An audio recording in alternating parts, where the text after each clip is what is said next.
Impetus, episode 116, Hunt You Down. Tonight starts off with a promo package. Tonight, the hunt is on.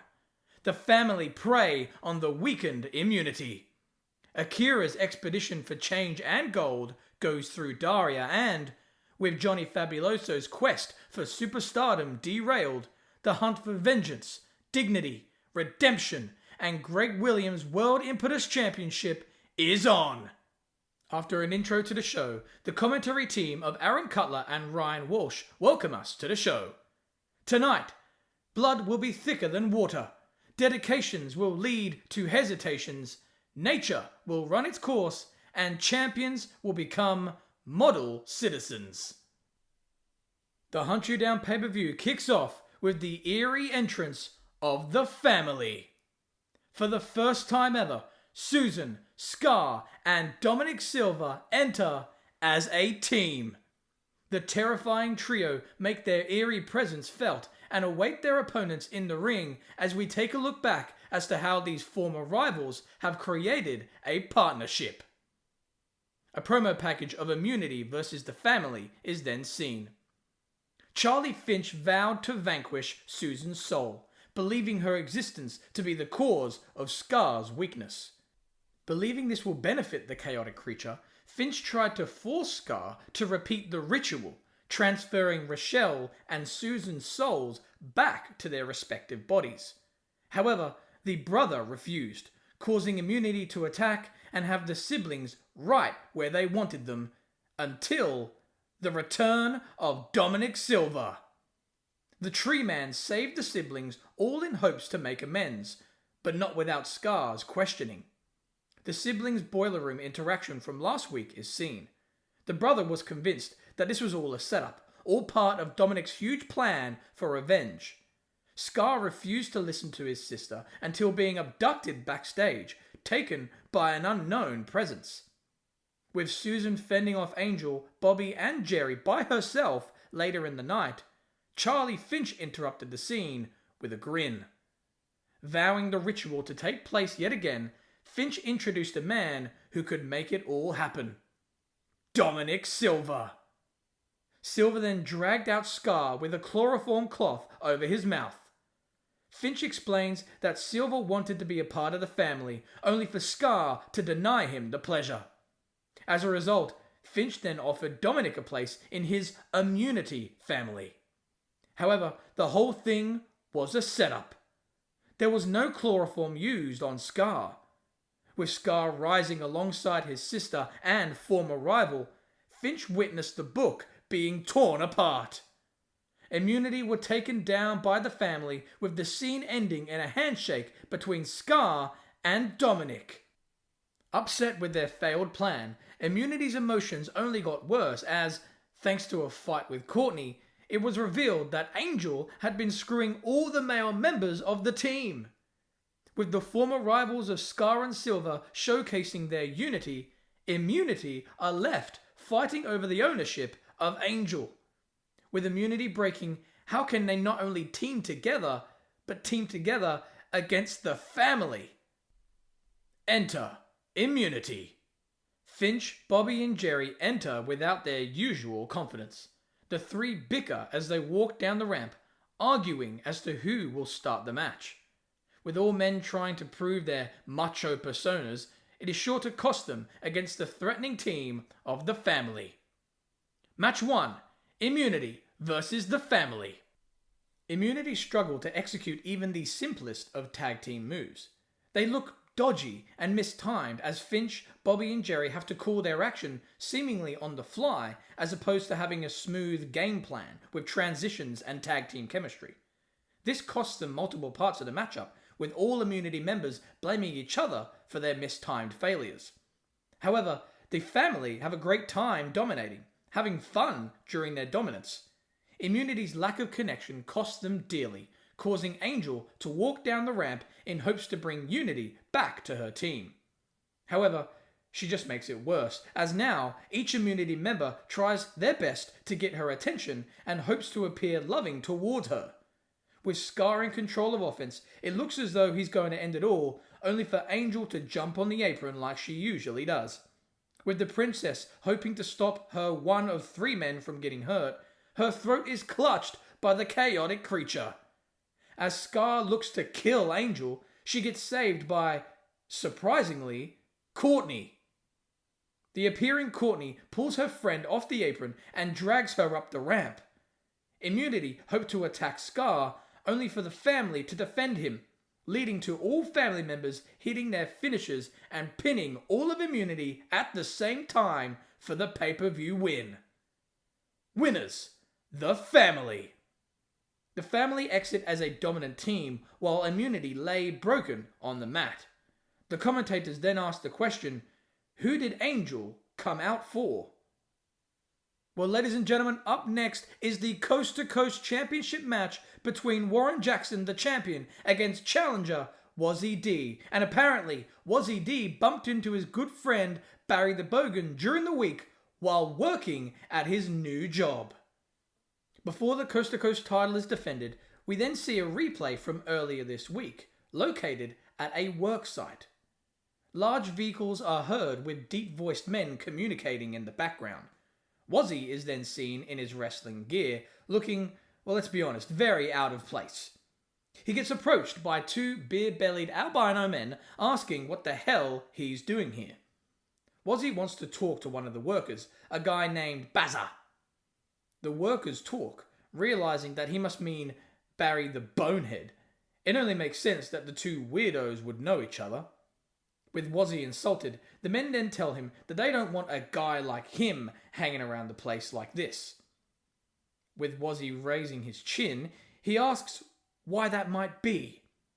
Apparently, they don't like it when people like him walk on their grounds, because people like him, a visitor, should be wearing a hard hat. Wazzy is surprised as he gets handed a hard hat and is allowed entry. The men point out that Barry the Bonehead is around the corner, trying to find the left-handed hammer. Wazzy walks on to find his friend, only to be searching for the left-handed tool. He is stressed, barely having time to say hi to his friend. Wazzy asks if Barry's thought about coming back to Impetus, as he'd love to have his friend at least in the front row after dedicating the Coast to Coast title match to him. Barry simply doesn't have time, as he needs to get back to Schmitty. Schmitty? What kind of stupid-ass name is Schmitty? Wazzy asks. Barry answers, claiming that Schmitty is his boss. The Aussie runs to his boss, saying that he couldn't find the left-handed hammer. Schmitty is frustrated and tells him that it's really easy to find, as it has a code on it. D1CKH34D. Barry struggles to remember the code, only for Schmitty to huff and puff, as he writes it down on a notepad. Barry hopes to search for the hammer yet again, only for Wazzy to hold him back and read the note. It says D1CKH34D, dickhead. Wazzy throws the note down and walks back to Schmitty, turning him around and asking who the hell he thinks he is, talking to Barry like that. Schmitty spits out his cigarette and tells Wazzy that he didn't talk to him at all. He's the guy in charge around here. He may not know Wazzy very well, but it seems as though he's had a lot of trouble in the past with authority and tells him to back off. Barry then intervenes and says that everything is cool, guys, honestly. Schmitty looks down and claims that, no, actually, everything is not cool. He asks how many times he's had to ask Barry, how many times he's had to warn him to wear safety boots at the work site. The camera then sees Barry working in his classic thongs. He complains to his boss, saying that the boots are uncomfortable, man. Schmitty has had enough of Barry's failures and fires him on the spot, telling he and his 8-mile reject to get the hell off his work site. Barry walks off with sadness, leaving Wazzy to glare at Schmitty. Wazzy lets him know that he would love to meet him somewhere outside the workplace. With Schmitty sizing up, Wazzy reckons he'd like to meet him in his own backyard of England, or even in Barry's backyard of the NT in Australia. Schmitty claims that he is ready for a fight any place at any time, with Wazzy suggesting a location for their brawl. He can't wait to see him in... Actually, you know what? Wazzy wants to write it down. He grabs the dropped notepad and pen and writes on it. He then hands it over to a prepared Schmitty and walks off, making the tradie read, "See you in the NT." Only it's spelt "See you in the NT." Schmitty looks up to no longer see Wazzy. Enter Wazzy D. The challenger enters with Barry's thong hanging off his baggy pants. Despite the hyped up and focused atmosphere Wazzy brings to the match, the commentators discuss the distraction that Barry The Bogan may bring to the equation. We are reminded that Wazzy feels guilt for sending Barry away from the ring. Will these emotions become a factor in this match? These questions are asked while Wazzy awaits his opponent, placing the thong on the turnbuckle in hopes for motivation. Enter Warren Jaxon. The champion enters, determined as ever. The commentators note how Jackson's mindset may have changed over the past year, just like Wazzy alluded to.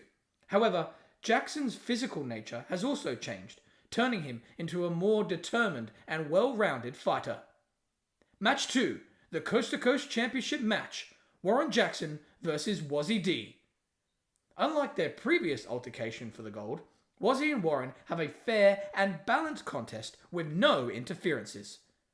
Wazzy's dedication to Barry only helps him as he shows his passion and determination just as we've seen him build to this night. In fact, Wazzy gets so much adrenaline that he creates huge momentum, sending Warren into the corner and ready for the coast to coast. With Wazzy climbing up, he looks toward Warren in front of him and to the thong placed on the other turnbuckle. Wazzy jumps and hits the coast to coast. Wazzy's move should win him the same title, but Warren kicks out. Stunned beyond belief, Wazzy distracts the ref by messing with a turnbuckle pad. While the official fixes it, Wazzy hopes to use Barry's thong for offense. Lining the champion up, Wazzy looks to strike with the footwear, only for Warren to reverse and put Wazzy in position for the overdrive. With the thong still in Wazzy's hand, Warren sees this and grabs it while preparing to hit the move. Due to this distraction, Wazzy spins out of the move, only to be hit by the thong himself. Warren throws the thong away and hits the overdrive on his challenger, allowing the returning official to count the 3. Winner, Warren Jaxon. After the match, Warren leaves with his title secured while Wazzy recovers, lying next to the thong that was supposed to motivate him to a win. Scenes then transition to backstage, featuring Vipernyp and the Killers of the Revolution. CJ leads Gary and a limping Steven through the hallway and knocks on Vipernyp's office door. Deciding not to wait, KOTR burst into the office, ready to talk to the president, only Vipernyp is nowhere to be seen. Searching for their boss, KOTR scream in fear as Vipernyp scare the crap out of them by jumping behind them, laying the hammer down with a boom! Always wanting to pull that prank, Vipernyp asks a petrified KOTR what they want as their match is coming up next. CJ tells Vipernyp that the Essentials' display of poor sportsmanship from last week was an embarrassment to not only the Essentials but to Impetus. Freddie Cornell applied an ankle lock to the greatest cowboy in the wrestling world and reapplied it even though the match was over. If this is Vipernyp's idea of a revolution, then he and his team will destroy it quicker than expected.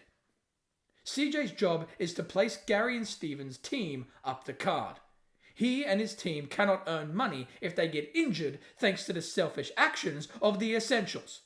He wants something to be done, but not a punishment to the Essentials, rather a reward to KOTR. With Vipernyp rolling his eyes the entire time, CJ continues and believes that due to Josh and Freddie's disgusting actions, KOTR should be next in line for a tag team championship match, regardless of who wins tonight in the fatal 4-way tag team title eliminators match. Vipernyp struggles to understand why KOTR feels so victimized. I mean, after all, they've played dirty just as much as the Essentials. Insulted, Steven complains. Yes, KOTR have won up the Essentials a few times, but they weren't maliciously trying to snap Freddy's ankle in half. Seen with a taped foot, Steven's ankle isn't the only thing that hurts, as his feelings are now too. Viper mocks Steven's poor little ankle and gives KOTR what they want. They will become the next challengers to the tag team titles. With the trio in delight, their moods drop as Viper claims that it is only if they beat the Essentials tonight. The match between the two teams is now a number one contenders match.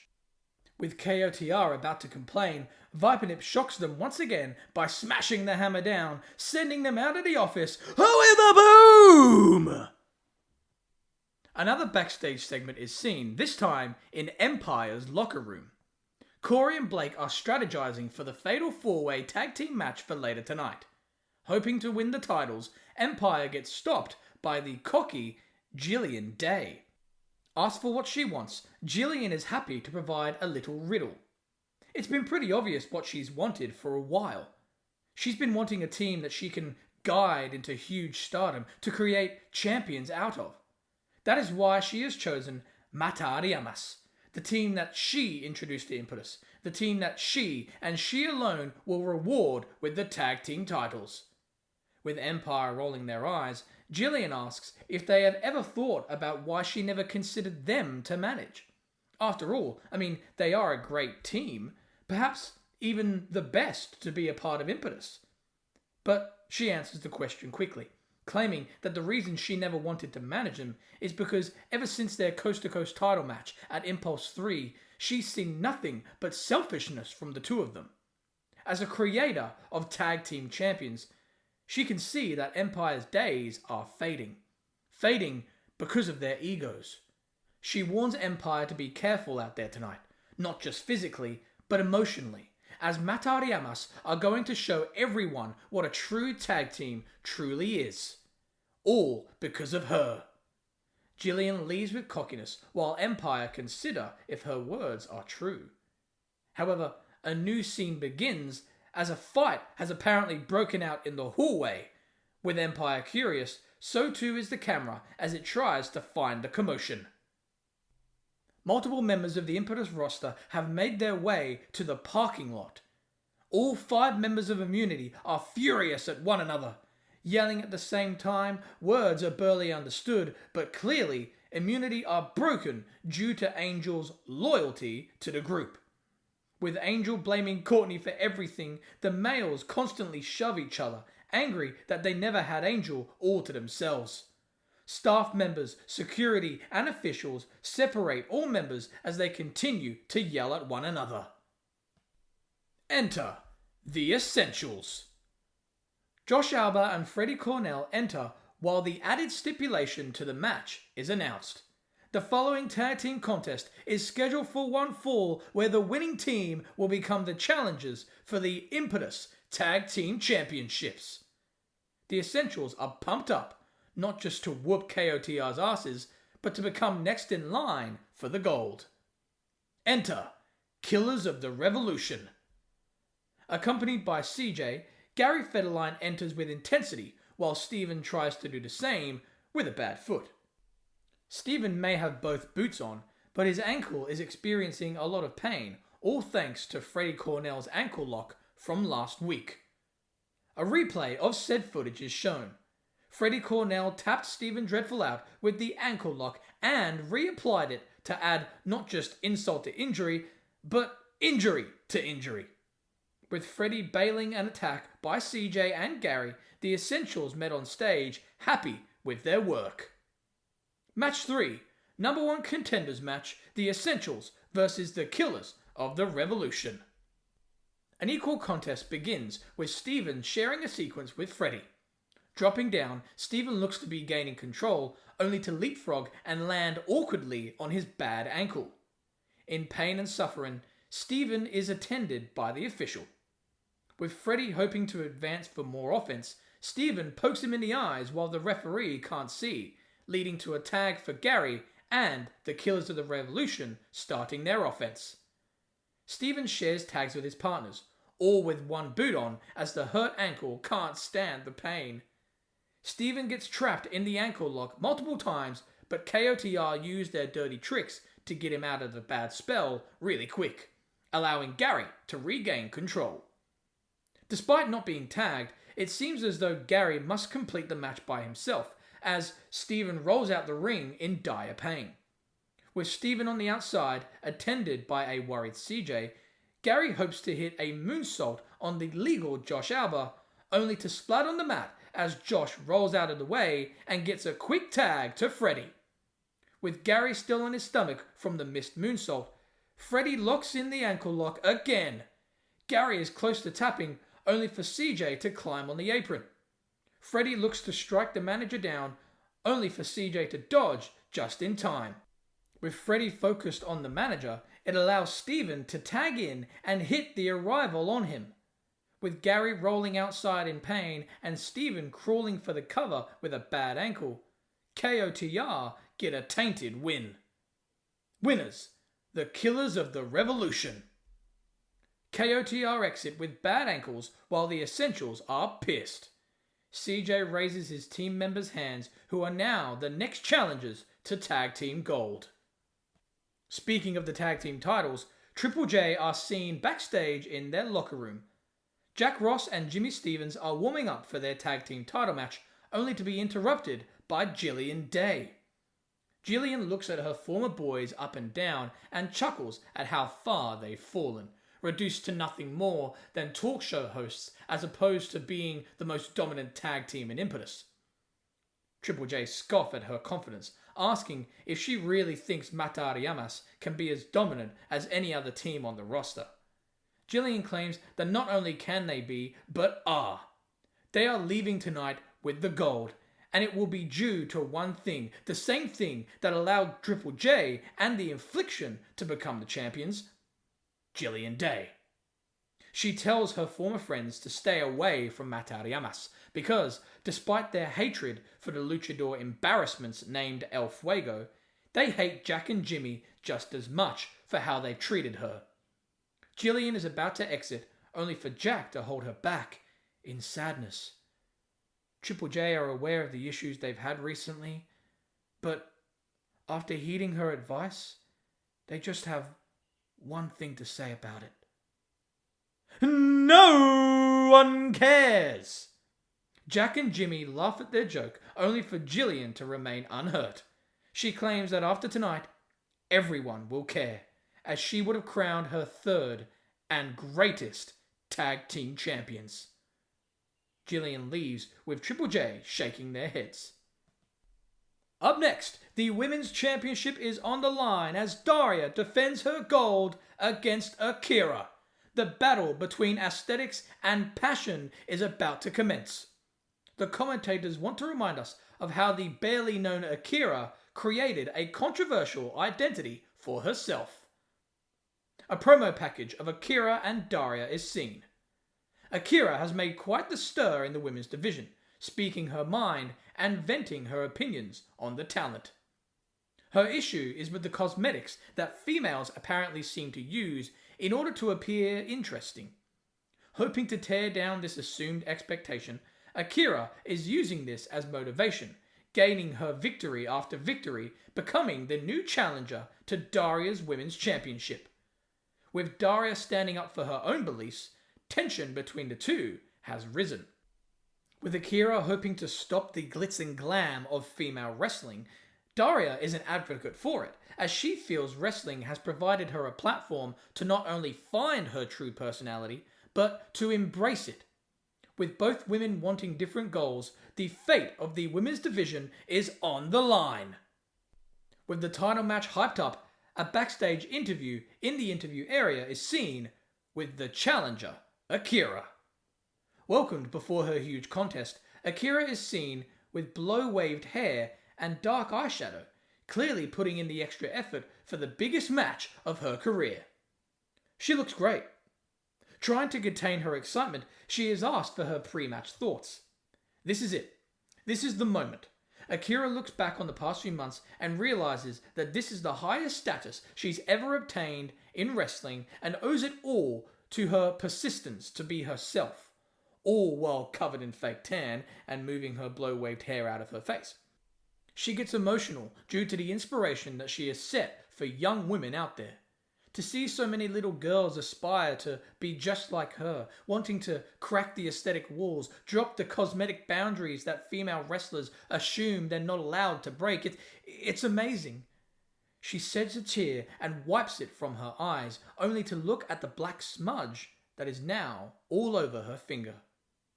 Starting a new heroic sentence, she stops and stares at her hand for a while, realizing the contradiction that she may have created. The interviewer tries to end smoothly by wishing Akira the best of luck tonight. Akira walks away, silenced, still looking at her blackened hand, muttering to herself. Enter Akira! Akira's music is played for a while until a shaken challenger is seen. Witnessing her flashing lights, viewing her over-the-top entrance video and hearing her vibrant music, Akira has only just realized how much she's changed. Enter Daria. The champion enters with her same usual energetic ways. Halfway down the ramp, she notices a slightly bothered Akira speak to the official. Ignoring her challenger, Daria continues her entrance and awaits the bell to be rung. Match 4. Women's Championship, Akira versus Daria. Daria realizes early on that Akira's recent Epiphany has rocked her hard. The challenger finds it hard to gain any offense. The second she finds herself on the attack, she can't stand to know what she looks like. Although not obtaining a large amount of offense, Akira's determination is shown as she kicks out of Daria's moves and strikes. However, it isn't enough to gain the title, as the epiphany and realization costs her the match. Winner, Daria. As the champion leaves with her title and chin held high, Akira lays in disappointment. Disappointed in her loss of the title and disappointed in the loss of her former self. Jillian Day has one last tag team she'd like to warn, and it's El Fuego, who are seen in the backstage locker room. The tag team champions are warming up, only to be approached by the woman herself. Well, if it isn't the Azada Desagrable, Jillian Day, coming to try and psych out the champions before their title match. Sinxia wants Jillian to know that she may have provided gold to past teams like the Infliction, but he reminds her that it was El Fuego that defeated them for the gold. They are more than ready to do the same thing to those pero peras known as Matar Ilamas. Licio asks what sort of tag team they are anyway, as they don't even have names yet. Like real life names, they're just known as Matar Ilamas. Jillian smiles as Matar Ilamas enter the room. The two tense teams prepare for physicality, with Jillian stopping and introducing her team. Matar Ilamas are the two combined gifts from God herself, Mateo and Matthias Martinez. They were brought into Impetus with one goal, to take out El Fuego, and that is exactly what they will do tonight. Act 1, El Fuego lose the tag team titles. Act 2, Matar Ilamas expose El Fuego for the shamed luchadors they truly are. Act 3, Mateo and Matthias dominate the world of tag team wrestling while El Fuego rot, never to be seen again.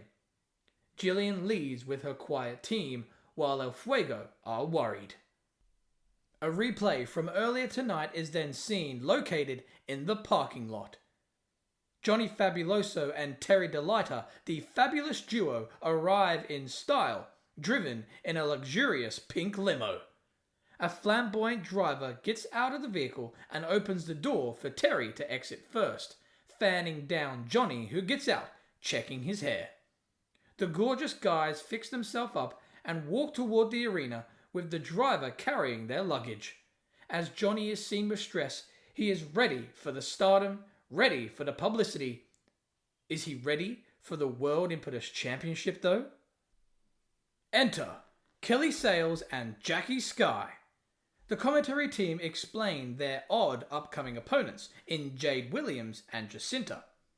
With Jade accepting an alliance with Jacinta, she only agreed with having full control of her own career, not allowing Jacinta to get her greasy fingers over it.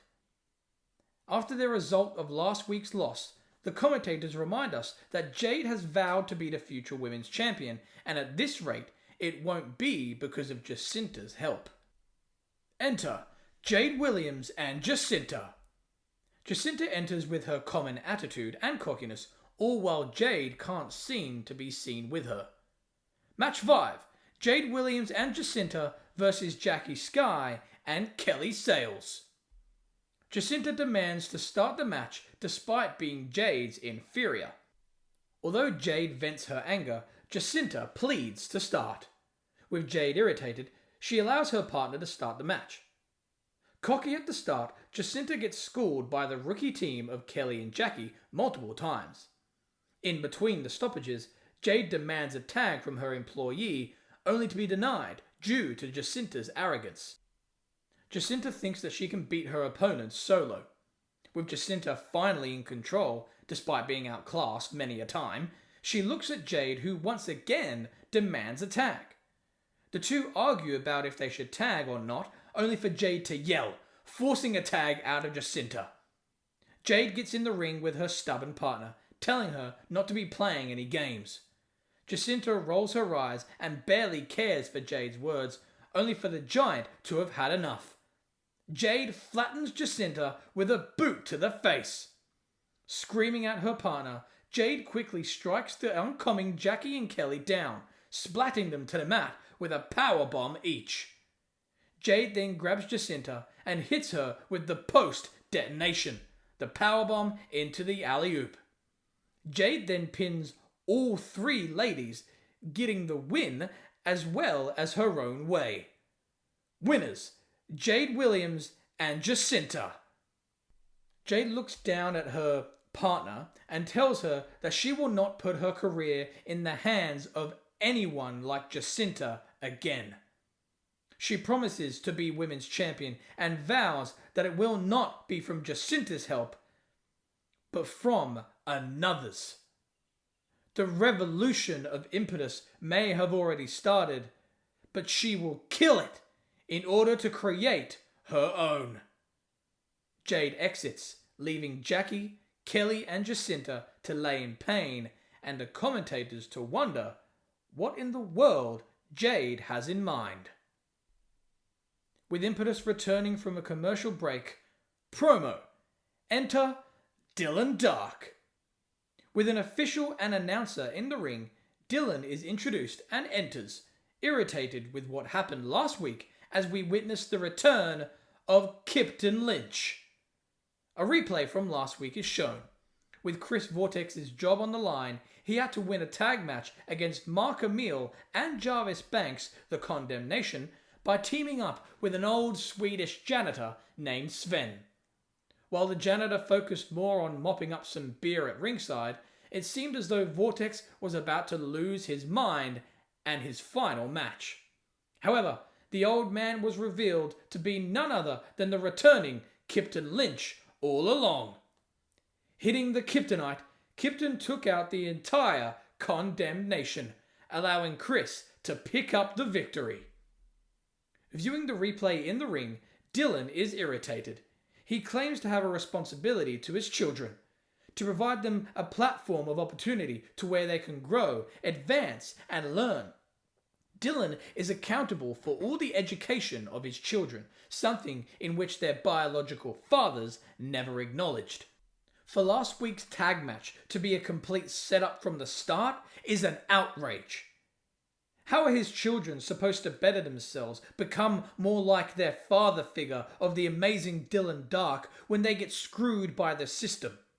For a whole week, Dylan has felt as though he has failed his children, but he has figured it out that it is Impetus that failed the Condemnation. His children are fuming to get their hands on Kypton, but he has forbidden them from being here this evening.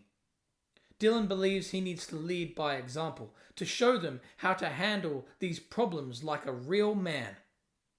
Kypton may have had some big return last week, but Dylan challenges him to make another return tonight, a return to an Impetus pay-per-view right here, right now, to get his much-deserved punishment from the Emperor, Dylan Dark. Enter Kypton Lynch. Returning to pay-per-view, Kypton rubs his eyes and can't believe what he's seeing. The last time he saw Dylan Dark was when he was getting his ass whipped by Scar. It looks as though Dylan Dark got his head smacked far too many times inside the dome because, well, let's be honest, he hasn't been the same since. Kypton knows he's been gone for a while, but he didn't realize just how much Dylan has changed, as now he's calling himself some sort of emperor. Emperor of the condemned masturbation? Dylan is furious. He corrects Kypton. It's actually the condemned... Is it? Is it? Kypton believes that the team should be changed to the two dudes with daddy issues. If Daddy Dearest wants to fight right here, right now, then he's gonna get one. Kypton then drops the Emperor and begins the impromptu match. Match 6. Kypton Warwick versus Dylan Dark. With Kypton in control, he prepares for his Kyptonite finisher early on. However, Jarvis and Mark appear from under the ring, holding Kypton's feet. Refusing to be stopped, Kypton pushes them away and hits both of them with huge kicks. Still in position for the Kyptonite, Kypton goes up, only to be stopped on the top rope by Dylan, who provides a huge hip toss from the top. With Dylan now in control, he takes his time setting up for the condemnation, only for Chris Vortex to storm to the ring. Ducking Chris's attack, Dylan delivers a huge spear to the vegan. Kypton hopes to take advantage of this distraction by hitting Dylan with a super kick. Kypton then follows up with his Kyptonite finisher, cementing a returning win. Winner, Kypton Lynch. Dylan exits in pain, all with his children embarrassed to see their mentor and his loss. Barely nursing their father figure, Jarvis and Mark look more pained to be near their loser dad. Meanwhile, in the ring, Chris recovers with Kypton helping him up. Preparing for his main event tonight, Greg Williams is seen in his locker room backstage. Once again, we see the Rebel prepare for his title defense. After his insane stunt last week at the press conference, has it disgruntled Johnny Fabuloso or made him even more of a threat? Still to come, the World Impetus Championship match between Greg Williams and Johnny Fabuloso is scheduled for our main event. However, up next, the Impetus Tag Team titles are on the line in a fatal four-way Eliminators match. El Fuego take on Triple J, take on Matar Ilamas, take on Empire. Trying to segue into the next match, the commentators are stopped as we return to the previous scene in the locker room. Greg Williams is now being attacked by Johnny Fabuloso. Furious with being upstaged last week, Johnny has ambushed the champion with security and bodyguards holding him back. With Terry trying to break the two up, Greg hopes to punch Johnny only to hit the stylist instead. The champion and challenger are separated, with Terry seen in the background in huge pain. With the chaos continuing at the back, it's about to get more chaotic in the ring. Enter Empire. Bothered by Jillian's words from earlier tonight, Corey and Blake enter with slight doubt in their teaming abilities. Enter Triple J. The podcasting pranksters not only hope to prove Jillian Day wrong, but also hope the audience checks out the next episode of their podcast, which takes place tomorrow night as they sit down with Courtney. Jack and Jimmy hope to have an open discussion with the hardcore bitch about her hardcore cravings, her goals for the future, and of course, the issues with immunity. After that advertisement, enter Matar Ilamas with Jillian Day. Led by the annoying vegan, Mateo and Matthias are nicknamed the Gifts from the Gods.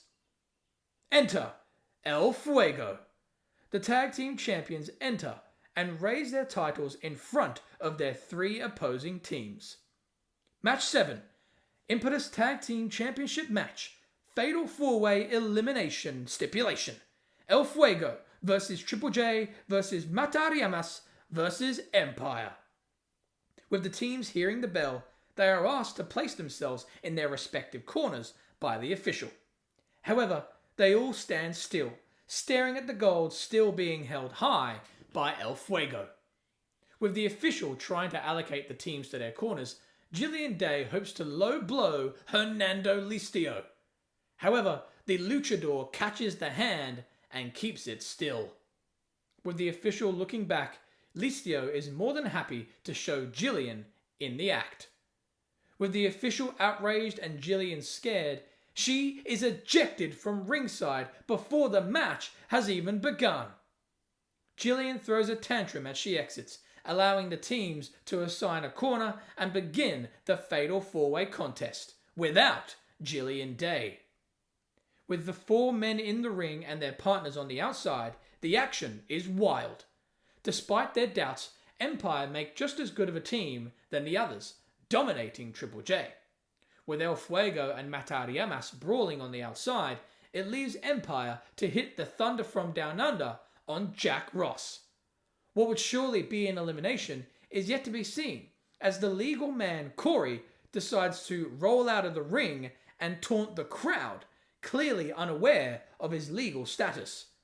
With Blake on the outside, expecting to hear a 3 count, he is furious to see his own partner not doing his job. Blake yells at Corey, telling his confused partner to get in the damn ring and get the elimination. With Corey realizing his position, he runs into the ring with desperation, only to get rolled up by Jack Ross, gaining the first elimination himself.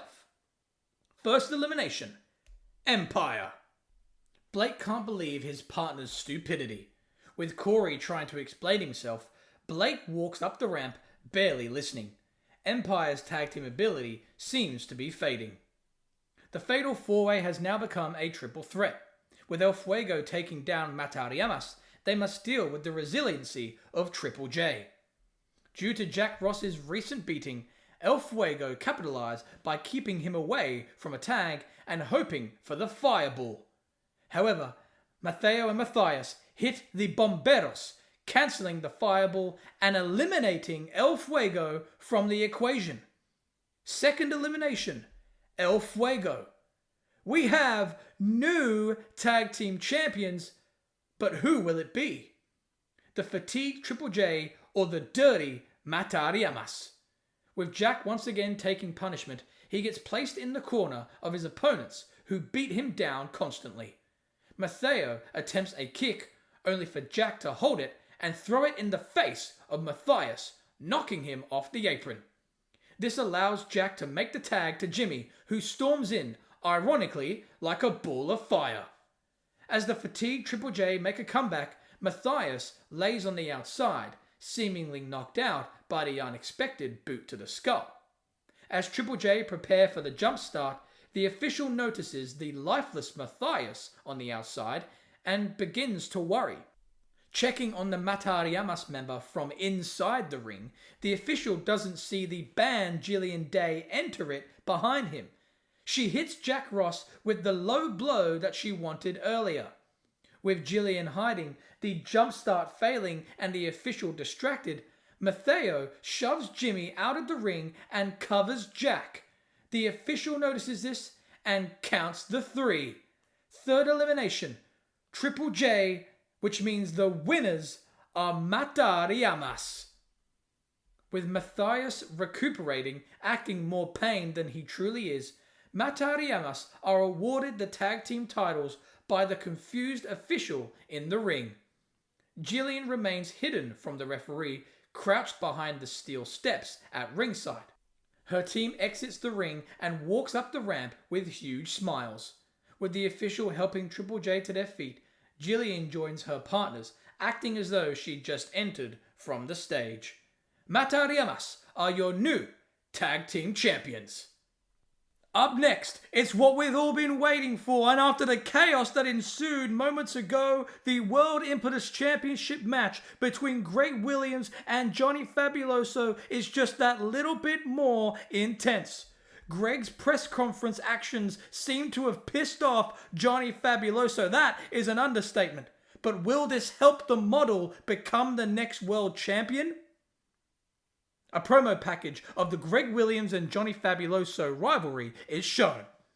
With Johnny becoming the #1 contender, he wanted to play mind games with Greg, referring back to the olden days when he tried so desperately to have the Rebel as his partner. Using the past to mold his future, Johnny got a shock. Greg Williams broke Johnny Fabuloso's teeth in the first of their 2 title matches at episode 113. With Johnny needing braces, his modeling career seemed to be over. However, it may have awoken a lot more of an intense side to Johnny that we have yet to see. After humiliating Terry DeLita in the main event of episode 114, Greg seemed to be unstoppable until he was attacked by the Fabulous One before the episode ended. As the champion laid with a bleeding head and the challenger stood with blood on his hands, the press conference revealed a lot more than Johnny's change of persona. Johnny waltzed through the members of the media and stood on the press conference table, promoting his braced teeth to the world. The model is using his modeling hiatus as motivation for his wrestling career. The world title used to be nothing but a prop to him, but now he has no other desire than to win that title for vengeance. See, before, the title was about fame, fortune, and publicity. And now it's about showing that you can achieve your dreams without beauty, without fame, without having train tracks stuck on your damn face. Hunt You Down will be the night where the ugly people win. With Greg not convinced with Johnny's heroic speech, he believes that Johnny is still doing this for all the fame. Greg decided to show Johnny just how to make the media go crazy as he pulled his pants down in front of the world and showed his ass in front of everybody. Drawn on his buttocks were the faces of Johnny and Terry, placed on each cheek, meeting their lips in the middle with a kiss, surrounded by a love heart. Greg has yet to be outmatched. Yet. The curtain call then sees Johnny Fabuloso approaching his main event match. The camera is on the Fabulous One in the medical room where Terry is being nursed due to the confrontation that happened earlier. Johnny speaks to his manager, claiming that Greg may have broken Terry's nose, but Johnny is going to break Greg's title reign. Johnny walks forward with seriousness, awaiting his title match. A curtain call of Greg Williams is seen in a different location. Exiting his locker room, Greg holds his head while lifting the title onto his shoulder. He huffs and puffs intensely, only to grin as he seems to have an idea. He walks on, with the commentators confused. Enter Johnny Fabuloso. Angry and confused, the model hopes to rid himself of his embarrassment. Enter Greg Williams. Taking a while to enter, paparazzi appear on stage, awaiting the Rebel's arrival. Out comes the world champion, more than happy to rub his attention in Johnny's face. After all, this is what Johnny wants, right? Greg Williams has out Johnny Fabuloso'd Johnny Fabuloso. With the challenger controlling his fury in the corner of the ring, Greg storms to it, continuing the brawl from earlier tonight. Without the traditional spotlight, the world title match begins with a brawl. Match 8. World Impetus Championship match. Greg Williams versus Johnny Fabuloso. The bell rings with Johnny kicking off with fury. The challenger destroys the champion at the start of the contest, showing never before seen intensity. Perhaps Johnny wants the publicity, but perhaps Johnny meant every word that he said last week at the press conference. With Greg able to counter later on, the two continue to have an intense contest, allowing Johnny to showcase a new, more enraged side. The match goes on, with Johnny getting the upper hand and hitting his new combination of strikes called the supermodel kicks. hitting his opponent with a roundhouse. He then quickly hits a spinning back kick, followed up with a Pele kick. With Greg staggered, Johnny hopes for a pin, only for the Rebel to kick out. With Johnny losing his mind, he tries to stay focused and hopes for the no alibi, only for Greg to reverse, hit the Gordo cutter, and lock in the triangle hold. Johnny is in huge pain and passes out in the submission, declaring a retaining champion. Winner, Greg Williams. After celebrating for a moment, Greg looks down at the recovering and pained Fabulous One. The Rebel thinks to himself and goes to the outside. He looks under the ring to find another can of whipped cream. He then surveys the timekeeper area and grabs a conveniently placed bottle of hairspray. He then gets in the ring and walks to a corner, undoing the second turnbuckle cover. Grabbing the 3 items, the commentators are confused as Greg places them in front of a stirring Johnny Fabuloso. Greg then nods, almost in approval, and exits with his gold. Johnny recovers, looking at the items in front of him. He remembers not only what he used to get to this match, but also what he refused to use during it. The commentators sound out the pay-per-view, claiming that the 2 world title matches between Johnny and Greg were almost polar opposites.